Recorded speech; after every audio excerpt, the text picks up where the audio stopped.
Bonsoir à tous et bienvenue pour ce nouveau podcast, ce nouvel épisode. Et aujourd'hui, on va aborder un thème très actuel. Vous avez deviné, la Coupe du Monde. Donc si vous avez quelques petits instants à m'accorder, quelques minutes, ben, je vous propose de plonger dans le sujet sans attendre. Allez, let's go, c'est parti. On nous a vendu une Coupe du Monde magique. Une petite parenthèse enchantée, le sommet du sport, de l'humanité, du dépassement, le toit du monde, la fraternité, la beauté du jeu et les supporters en folie. Mais si on coupe le son, si on enlève un petit peu les commentaires là, si on éteint les écrans publicitaires, allez, juste une minute. Ce qu'on voit, on ne va pas se mentir, c'est quand même beaucoup moins glorieux, non? Moi, je suis sûre que vous l'avez en tête. De quoi je veux parler? Du match France-Paraguay. Franchement, ce n'était pas du foot. Je sais même pas ce que c'était. En tout cas, c'était pas un accident. Ce n'était pas une simple erreur d'arbitrage. Je pense que c'était une démonstration. Vous savez, comme un petit crash test. Allez, une foire d'empoigne où les coups passent, où les décisions n'arrivent jamais, où une équipe peut découper l'autre en toute impunité pour finir ben, sans aucun carton rouge. Une limite qui recule encore et encore. Et face à ça, on a vu un arbitrage fantôme, complètement dépassé.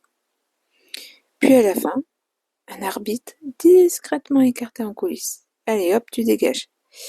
Comme si le problème, ce n'était pas ce qui s'est passé, non. Mais que ça s'est trop vu. Ouais, c'était tellement gros que, ouais, on peut plus reculer, quoi.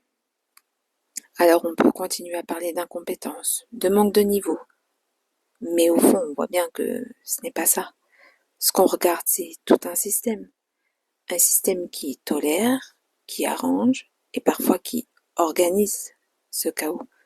Un sport devenu un casino géopolitique où les règlements se plient sous la pression, où les intérêts économiques prennent le dessus et où la désignation d'un match ou d'un arbitre sert d'abord de monnaie d'échange politique pour acheter des voix en coulisses. Mais peut-être que le plus dérangeant n'est pas là. Non, ce n'est pas là.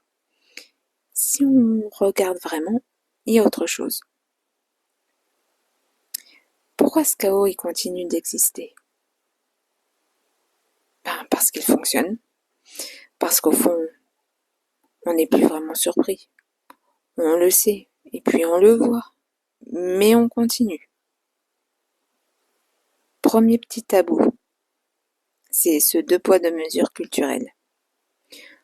On voit cette hostilité décomplexée, cette violence psychologique et ces provocations de certaines nations, notamment sud-américaines. J'ai nommé l'Argentine, Colombie et le Paraguay, entre autres, et envers nos joueurs. Pourquoi les instances ferment-elles les yeux? Par peur peut-être d'être accusées de colonialisme si elles sévissent? Non?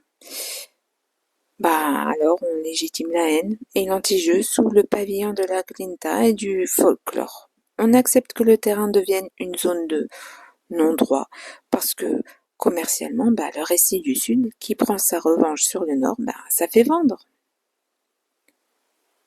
Deuxième petit secret, c'est la vulnérabilité programmée des arbitres.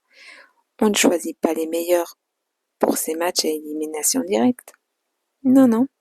On choisit des profils isolés politiquement, donc contrôlables.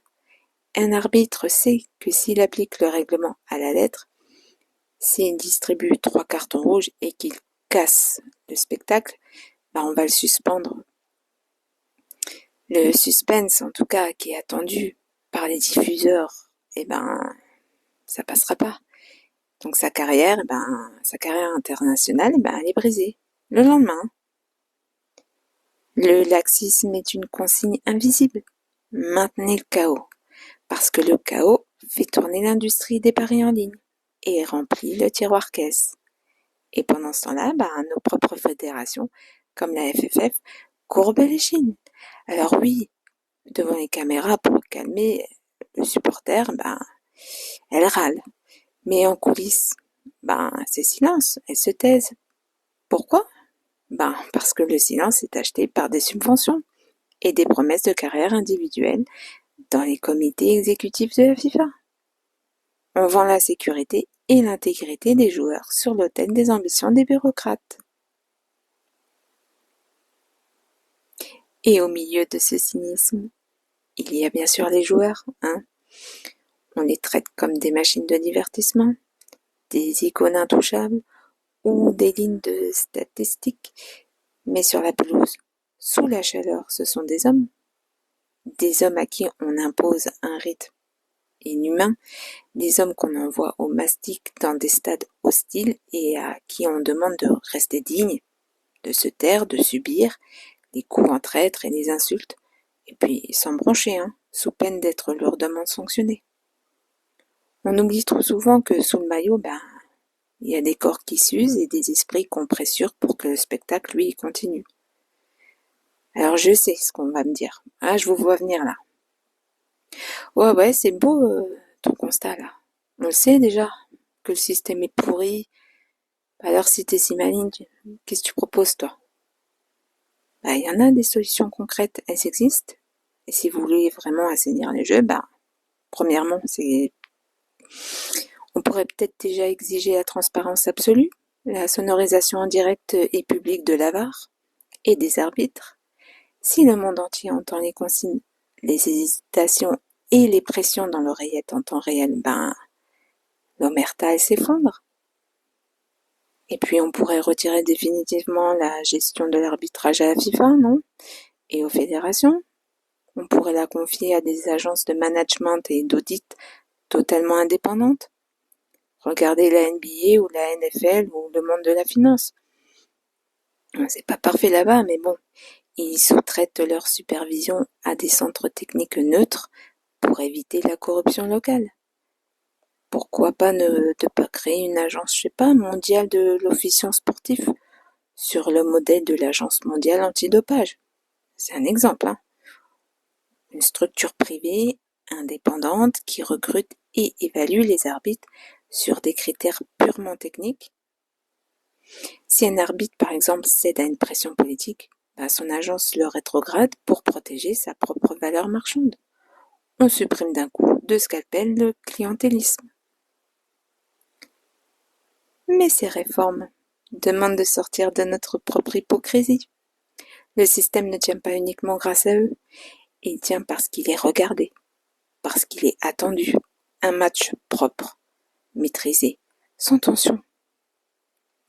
Soyons honnêtes, on va vite l'oublier. En revanche, un match sale, violent, polémique, on va en parler des jours. On partage, on va s'indigner, et puis on revient voir les images. Ce qu'on appelle les dérives. C'est aussi ce qu'on consomme le plus. Le football, c'est devenu une dramaturgie. Et dans sa dramaturgie, l'injustice et le chaos ont une valeur.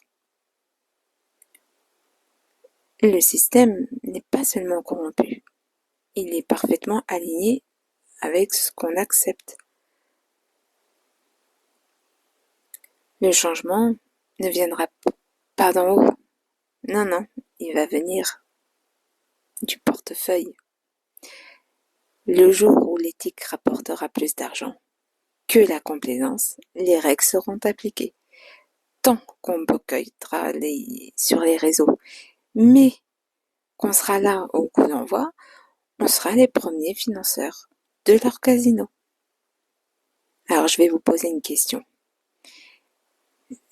La question n'est pas de savoir ce qu'ils doivent changer. Non. La seule et unique, et qui dérange vraiment, c'est qu'est-ce qu'on est prêt à arrêter de cautionner? Parce que tant que la réponse est rien, alors rien ne changera. On nous vend du rêve, c'est sûr, Mais ce rêve-là, on le nourrit nous-mêmes. Et peut-être que ce chaos, au final, on aime bien.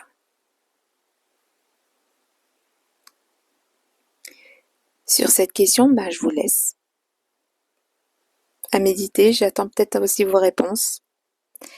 À bientôt et bonne Coupe du Monde quand même. Que le meilleur gagne et prenez bien soin de vous. À bientôt.